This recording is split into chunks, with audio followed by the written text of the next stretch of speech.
खुश आमदीद। बराए करम मेरी इस वीडियो को आखिर तक जरूर देखें। ये ड्रामा माँ की किस्त 49 और किस्त 50 के टीजर की मुकम्मल कहानी है जो कल रात नश्र हुई। बराए करम मेरे चैनल को सब्सक्राइब करके मुझे सपोर्ट करें।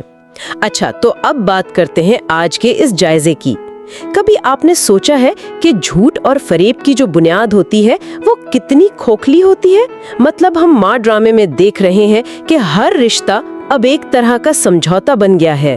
बिल्कुल सही कह रही हैं आप। और इसमें जो सबसे ज्यादा हैरान कुन बात है, मतलब जो मुझे सबसे अजीब लगी, वो ज़ेरियून का बतूल के साथ रवैया है। वो कैसे जानबूझकर बतूल को अरमान से मिलवाता है। हाँ, वो सीन, वो तो साफ लग रहा था कि वो उसे बस जज्बाती तौर पर तोड़ना चाहता है। यानी ये कोई आम दुश्मनी नहीं है, ये तो वो जो हम कहते हैं ना गैस लाइटिंग, ये उसकी बदतरीन मिसाल लग रही थी। वो बतूल के जहन से खेल रहा है ताकि उसे खुद पर ही शक होने लगे।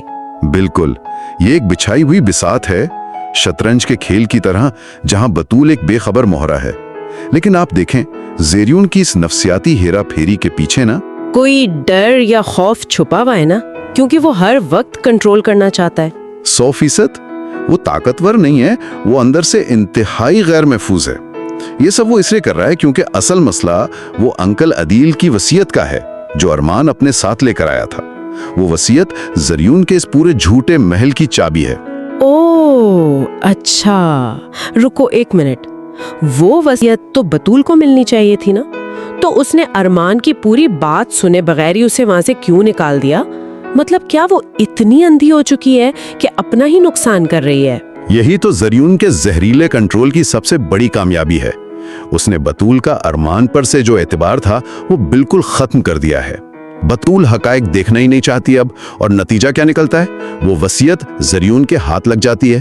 अरे बाप रे, तो उस वसीयत में ऐसा क्या राज था? जो राज यह है कि सारी जायदाद और असल पावर राहा के पास है, जबकि ज़ेरियून ने तो पहले ही सबसे छुपकर धोखे से घर बैंक में गिरवी रखवा दिया है। क्या ये तो सिर्फ अना का मसला नहीं रहा, फिर ये तो सीधा सीधा माली फ्रॉड हो गया। अब समझ आया, ज़ेरियून को मालूम है कि अगर राहा की पावर सामने आ गई तो उसका वो गिरवी रखने वाला सारा खेल पकड़ा जाएगा। बिल्कुल, और इसीलिए वो हकायक दबा रहा है, बिल्कुल एक चोर की तरह जो चोरी करने के बाद सबूत मिटाने की कोशिश करता है। और जब आपको झूठ को सच साबित करना हो ना, तो एक महाज पर नहीं लड़ना पड़ता। हाँ, वो तो जाहिर है। घर के साथ साथ दफ्तर में भी गेम चल रही है। आप देखें, वसीम ने दफ्तर में ये अफवाह उड़ा दी है कि राहा तो मुल्क से ही बाहर है। ये उसी हिकमत अमली का हिस्सा है। सच बताऊं तो मुझे ये बात हजम नहीं हो रही। मतलब आज के इस कॉर्पोरेट दौर में एक दफ्तर के अंदर इतना बड़ा झूठ कैसे चल सकता है? क्या बोर्ड में से कोई एक फोन करके तस्दीक नहीं कर सकता कि वो कहाँ है? आपका सवाल बहुत लॉजिकल है, लेकिन हकीकत में होता यह है कि कॉर्पोरेट दुनिया के अंदर जब कोई बाख्तियार शख्स जैसे वसीम पूरे यकीन से एक बात कहता है, तो मातहत लोग अमूमन उसे चैलेंज करने से घबराते हैं। अच्छा, तो मतलब वसीम इसी चीज का फायदा उठा रहा है। जब तक बाकी लोगों को लगेगा कि राहा मंजरे आम से गायब है, वसीम के लिए कंपनी के फंड्स में हेरफेर करना बहुत आसान हो जाएगा।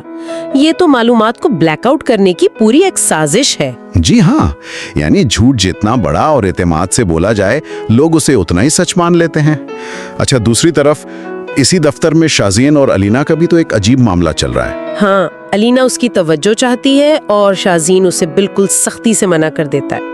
क्या इसका कोई गहरा मतलब है या बस ऐसे ही कहानी को लंबा करने के लिए? नहीं, इसका बहुत गहरा मतलब है। ये ज़ेरियून और वसीम के रवैये का बिल्कुल उल्ट दिखाया गया है। शाज़ीन के किरदार के जरिए ये दिखाया है कि जब जज्बात और जाती मफाद दफ्तर के काम में शामिल हो जाएं, तो तबाही होती है। वो उसूलों का पक्का है, जज्बात को अक्ल पर हावी नहीं होने देता। वाकई ये इस पूरी कहानी में चलने वाले जज्बाती खिलवाड़ का एक बहुत जबरदस्त तोड़ है। एक तरफ शाज़ीन की मंतिक है और दूसरी तरफ ज़ेरियून का वो पागलपन, जो हमने किस्त 50 के प्रोमो में भी तो देखा है, जब वो बतूल और अरमान को एक साथ देख लेता है। हाँ, वो सीन, वो तो जान से मारने की धमकी दे देता है।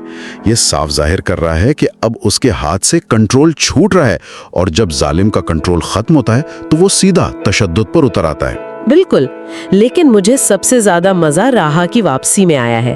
उसका नया रूप, वो अब बिल्कुल भी दिफाई पोजीशन में नहीं है। अरे राहा ने जो धमकी दी है ना कि अगर किसी ने मुझ पर हाथ उठाया तो वो दोबारा हाथ उठाने के काबिल नहीं रहेगा, ये साबित करता है कि वो अब खामोश रहने वाली औरत नहीं है। वो अपनी माँ का बदला लेने के लिए किसी भी हद तक जाएगी। तो मतलब अब गेम पूरी तरह पलटने वाली है।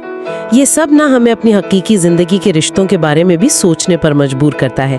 अक्सर हम उन लोगों पर अंधा एतमाद कर लेते हैं जो हमें सबसे ज्यादा कंट्रोल कर रहे होते हैं। बिल्कुल सही बात है। और जब अपनों में ही पैसे और ताकत की हवस आ जाए तो रिश्ते पीछे रह जाते हैं। हाँ, सोचने की बात यह है कि जब वसीयत का ये राज फाश होगा तो क्या बतूल की आंखें खुलेंगी और क्या राहा के बदले की आग इस खानदान की बुनियादें हिला देगी? ये वो सवाल है जिसका जवाब हमें आगे मिलेगा। खैर, मैं आपके तबसरों का इंतजार करूंगी। बेल आइकन को दबाएं और अगली अपडेट तक के लिए खुदा हाफिज।